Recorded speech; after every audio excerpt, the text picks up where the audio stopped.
PMN news আসবার জন্য অনুরোধ করব। আর যদি আমরা অ্যাডিশনাল ভেন্যুগুলো অ্যাপ্রুভাল পেয়ে যাই তাহলে এই সমস্যা অনেকটাই শুরু হয়ে যাবে।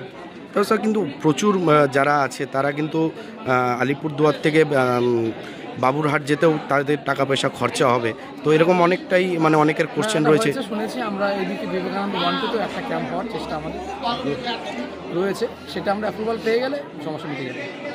Thank you sir. যুবশ্রী প্রকল্পের সূচনা হলো আলিপুরদুয়ারের পৌর ভবনে। এই অনুষ্ঠানে ছিলেন পৌরপিতা প্রসেনজিৎ কর, উপস্থিত ছিলেন মাম্পি অধিকারী, উপস্থিত ছিলেন আলিপুরদুয়ার সদর এসডিও। সবার উপস্থিতিতে এই মহতী অনুষ্ঠান অনুষ্ঠিত হয়। আজকে থেকে আপাতত 26শে ফেব্রুয়ারি পর্যন্ত ফর্ম জমা নেওয়া হবে। অবশ্য মহকুমা শাসককে জানিয়েছেন পরবর্তীকালে হয়তোবা অতিরিক্ত সময় পাওয়া যেতে পারে। পৌরপিতা বলেন, 1500 টাকা খুব একটা বড় টাকা নয়, কিন্তু পশ্চিমবঙ্গের মাননীয় মুখ্যমন্ত্রী যুব সম্প্রদায়কে যে সম্মান জ্ঞাপন করছেন তা অন্য কোনো রাজ্যে দেখা যায়নি। আজকের এই অনুষ্ঠানের প্রেক্ষাগৃহ ছিল ভরপুর। প্রচুর ছেলেমেয়ে ফর্ম সংগ্রহ করার জন্য পৌর প্রেক্ষাগৃহের সামনে একত্রিত হন এবং আবেদনপত্র সংগ্রহ করেন। অনেকের মুখেই ছিল মিষ্টি হাসি। তারা এই প্রকল্পে খুশি।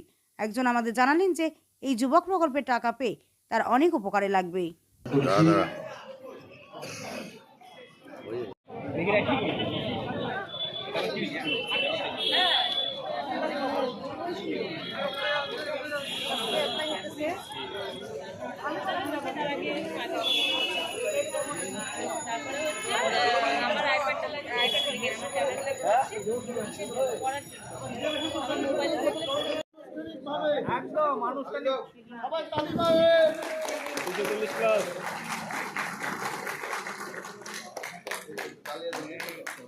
ধরে থাকতে হবে চেয়ারম্যানকে।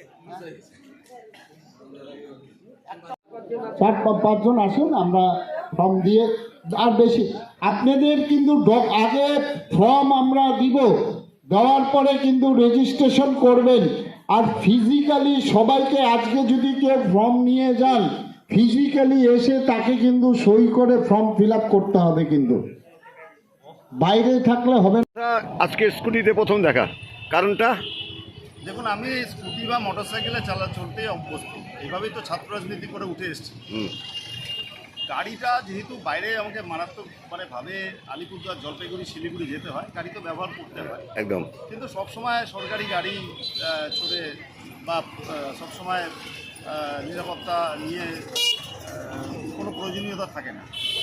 এবং মানুষের নিরাপত্তা, মানুষের সঙ্গে যোগাযোগ করার জন্য এটা অনেক বেশি ভাইরাল একদম। তো সেই কারণেই এটা চালালাম, ঝালিয়েও নিলাম। হ্যাঁ, এটাও মানুষের একবারে ঘরের গড়গড়ায় পৌঁছে গেছে।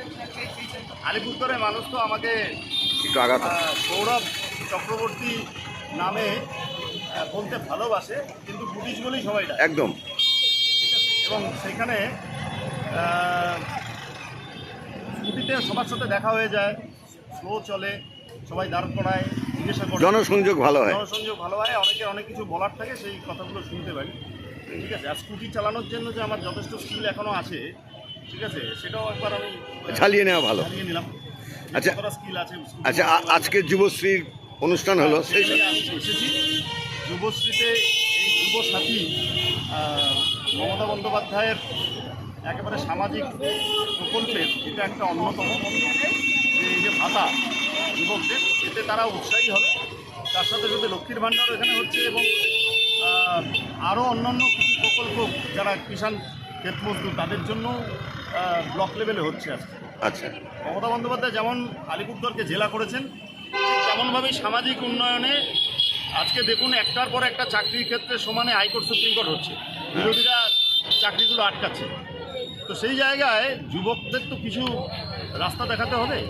তো এটা একটা অভিনব, এটা ভারতবর্ষের রেকর্ড, এবং আমার মনে হয় বিশ্বের কোনো দেশে এইভাবে কোনো রাজ্যে সরাসরি যুবকদের এবং সরাসরি মহিলাদেরকে আর্থিক অনুদান দেওয়া, এটা একটা রেকর্ড।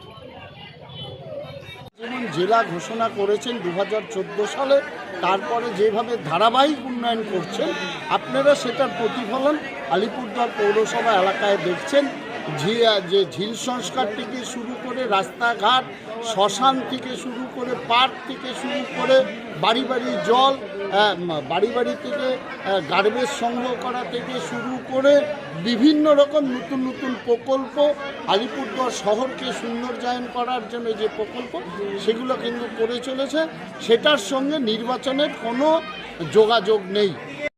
जनहित से जुड़ी खबरों के लिए PMN न्यूज को लाइक करें, शेयर करें और चैनल को सब्सक्राइब जरूर करें।